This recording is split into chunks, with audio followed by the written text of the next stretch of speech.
घाबरू नका, आरोग्य यंत्रणा सज्ज आहेत असं आवाहन आरोग्यमंत्री प्रकाश आंबेडकर यांनी केलंय। तर मुख्यमंत्री फडणवीसांनी राज्यातील हॉस्पिटल्स आणि मेडिकल कॉलेजला सज्ज राहण्याचे आदेश मुख्यमंत्री देवेंद्र फडणवीसांनी दिलेत।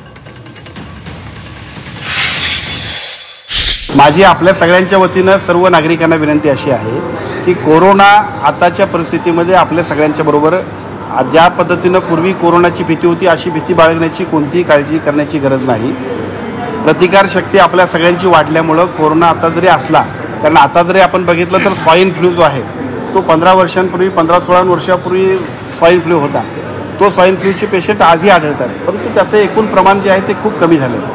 आता कोरोनाचं सुद्धा ज्या पद्धतीनं आपली प्रतिकारशक्ती वाढली त्यामुळे या सगळ्या गोष्टीला घाबरण्याची काही गरज नाही।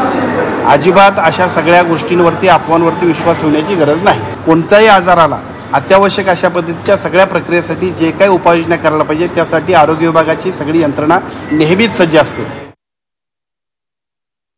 कोरोनाच्या संदर्भामध्ये सुद्धा मंत्रिमंडळाच्या बैठकीमध्ये माहिती देण्यात आलेली आहे, पण आपण ज्या पद्धतीने म्हणतोय त्या पद्धतीने तेवढा कोरोना या ठिकाणी अजून वाढलेला नाही आहे किंवा दिसत नाही आहे। माइल्ड त्याचे थोडेसे सिम्पटम्स काहीतरी त्या ठिकाणी दिसत आहेत, पण या संदर्भामध्ये काळजी घेण्याच्या सूचना सर्व मेडिकल कॉलेज आहेत, हॉस्पिटल्स आहेत, ग्रामीण भागातले सगळे हॉस्पिटल आहेत, दोन्ही विभाग मेडिकल एज्युकेशन आणि आरोग्य खात्याला माननीय मुख्यमंत्री महोदयांनी दिलेले आहेत।